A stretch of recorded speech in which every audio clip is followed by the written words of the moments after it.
कभी सोचा है कि हमारे हाथ में जो चाय का कप है या ये जो फोन है, ये सब बनता कैसे है? इनकी कहानी ना अक्सर एक गांव से शुरू होती है। तो चलिए, आज हम एक भारतीय गांव की कहानी के जरिए बिल्कुल जमीनी स्तर पर समझेंगे कि इकोनॉमिक्स यानी कि पैसा, मेहनत और मौके असल में काम कैसे करते हैं। जरा सोचिए, एक कप चाय हो, एक स्मार्टफोन या फिर खेत में लहलहाती फसल, इन सब में क्या चीज कॉमन है? अरे भाई, इन सबको बनाने के लिए कुछ बेसिक चीजों की तो जरूरत पड़ती ही है ना?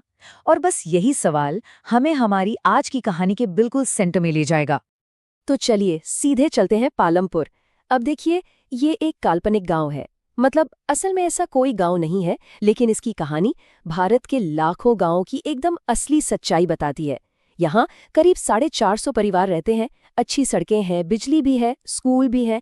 तो एक तरह से ये गांव हमारे लिए एक परफेक्ट मॉडल है, ये समझने के लिए कि इकोनॉमी ग्राउंड लेवल पर कैसे चलती है, कैसे सांस लेती है।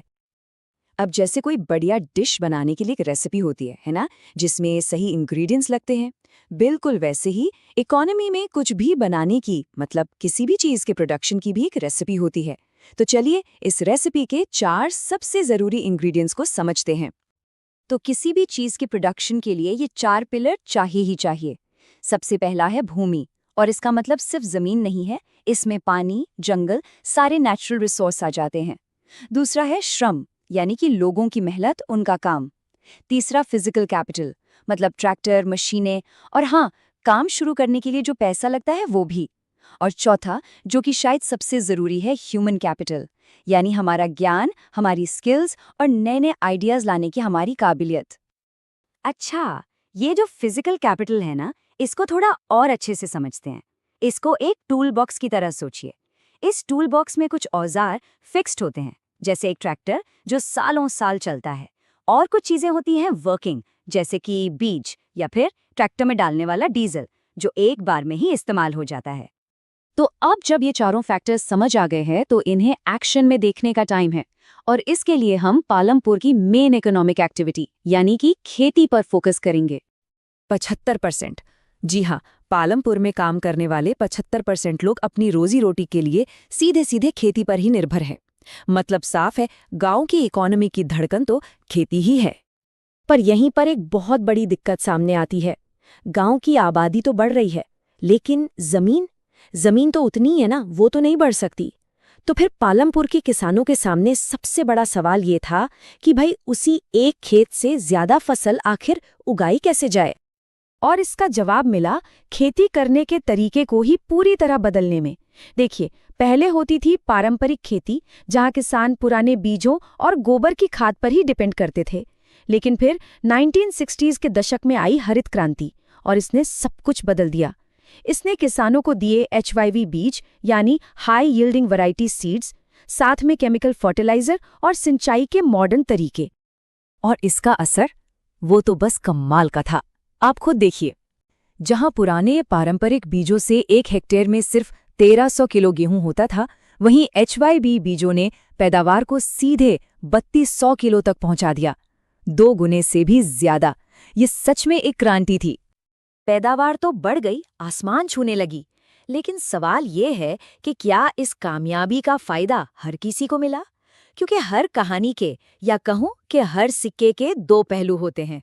तो चलिए अब इसका दूसरा पहलू देखते हैं। इस खेती की मानवीय कीमत क्या थी? ये जो चार्ट है ना, ये पालमपुर की एक कड़वी सच्चाई दिखाता है।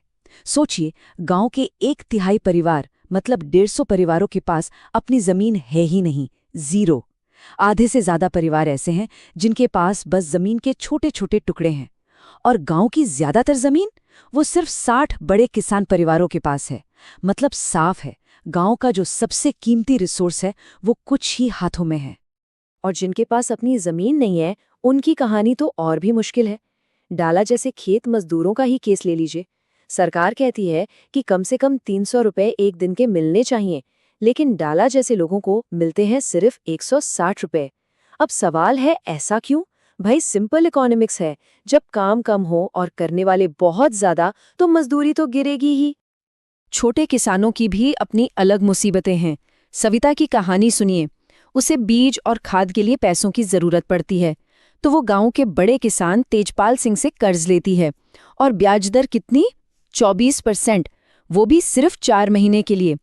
और बात यहीं खत्म नहीं होती, उसे ये वादा भी करना पड़ता है कि कटाई के मौसम में वो तेजपाल के खेतों में सिर्फ 100 रुपये रोज पर काम करेगी। ये एक ऐसा जाल है जिससे बाहर निकलना लगभग नामुमकिन है। पर रुकिए, पालमपुर की कहानी सिर्फ मुश्किलों और चुनौतियों की ही नहीं है। अब गांव की इकोनॉमी खेतों से बाहर निकलकर कुछ नई राहें भी बना रही है। चलिए देखते हैं कि कैसे। अब गांव की गलियों में सिर्फ खेती की बात नहीं होती, यहाँ अब जिंदगी के दूसरे रंग भी दिखते हैं। कोई अपनी भैंस का दूध बेच रहा है तो किसी ने गुड़ बनाने का छोटा सा काम शुरू कर दिया है।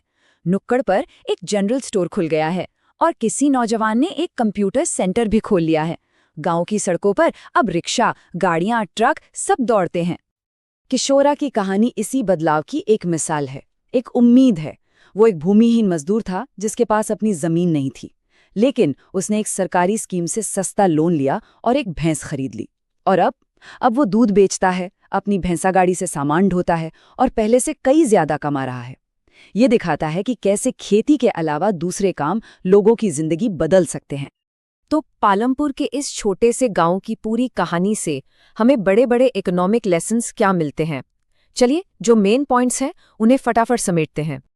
तो हमने क्या सीखा? सबसे पहली और बड़ी बात, जमीन लिमिटेड है और उसका बंटवारा बराबर नहीं है।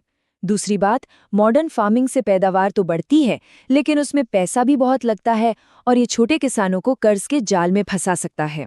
और तीसरी, सबसे जरूरी बात ये कि गांव की असली ग्रोथ के लिए खेती से आगे बढ़ के नए काम धंधे अपनाना ही रास्ता है।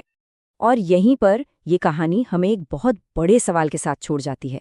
देखिए, पालमपुर की कहानी सिर्फ एक गांव की कहानी नहीं है, ये भारत और दुनिया के अनगिनत गांवों की कहानी है। तो सवाल ये है कि अगर जमीन लिमिटेड है और पैसा कुछ ही लोगों के हाथ में है, तो बाकी लोगों के लिए तरक्की और मौके आखिर आएंगे कहाँ से? इस पर सोचना बहुत जरूरी है।